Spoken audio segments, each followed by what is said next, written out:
YCP ప్రభుత్వ హయాంలో ఏపీకి తీవ్ర నష్టం జరిగిందని ప్రశ్నించిన వారిపై అట్రాసిటీ కేసులు పెట్టి వేధించిందని బీజేపీ రాష్ట్ర అధ్యక్షురాలు ఎంపీ పురంధేశ్వరి మండిపడ్డారు.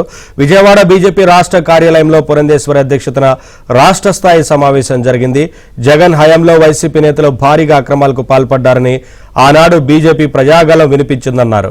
ఇప్పుడు ఏపీలో డబుల్ ఇంజన్తో సుపరిపాలన నడుస్తోందని, సీఎం చంద్రబాబు పాలనకు కేంద్రం పూర్తిగా సహకరిస్తూ అభివృద్ధి కోసం నిధులు అందిస్తోందని పురంధేశ్వరి తెలిపారు. అభివృద్ధి అనేది అనే పదానికి తావులేదు. అప్పుల ఊబిలో రాష్ట్రం కూరుకుపోయింది. అద్భుతంగా అభివృద్ధి చెందవలసినటువంటి ఆంధ్ర రాష్ట్రం అప్పుల రాష్ట్రంగా మారిపోయింది.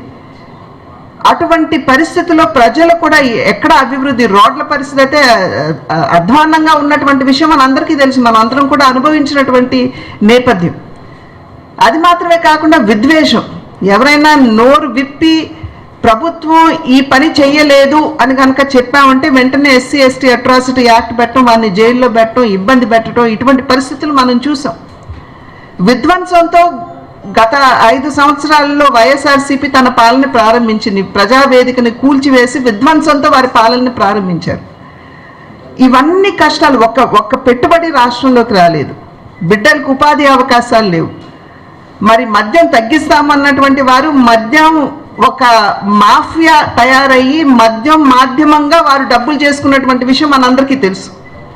ఇవన్నీ కూడా ఒక్కోటి ఆ రోజు భారతీయ జనతా పార్టీ గట్టిగా తన గళం వినిపించింది. అటు మద్యం మాఫియా కావచ్చు, ఇసుక మాఫియా కావచ్చు, మట్టి మాఫియా కావచ్చు, మరి విద్యుత్తులో జరుగుతున్నటువంటి అవకతవకలు కావచ్చు, ఇవన్నీ కూడా భారతీయ జనతా పార్టీ తన గళం విప్పి గట్టిగా వినిపించినటువంటి విషయం ప్రజలందరికీ తెలిసినటువంటి నేపథ్యం. కనుకనే ప్రజలు ఇవాళ భారతీయ జనతా పార్టీని విశ్వసిస్తున్నారని చెప్పి మేమైతే నమ్ముతున్నటువంటి విషయం. ఇవాళ చంద్రబాబు గారు ముఖ్యమంత్రిగా వెళ్ళి మా రాష్ట్రం ఇంత ఇబ్బందులు ఉంది, మాకు ఇది కావాలి అని అడిగిన వెంటనే అర్థం చేసుకుని సహాయం చేయడానికి ఇవాళ కేంద్ర ప్రభుత్వం సన్నద్ధంగా ముందుకు వస్తున్నటువంటి పరిస్థితి మనం చూస్తున్నాం.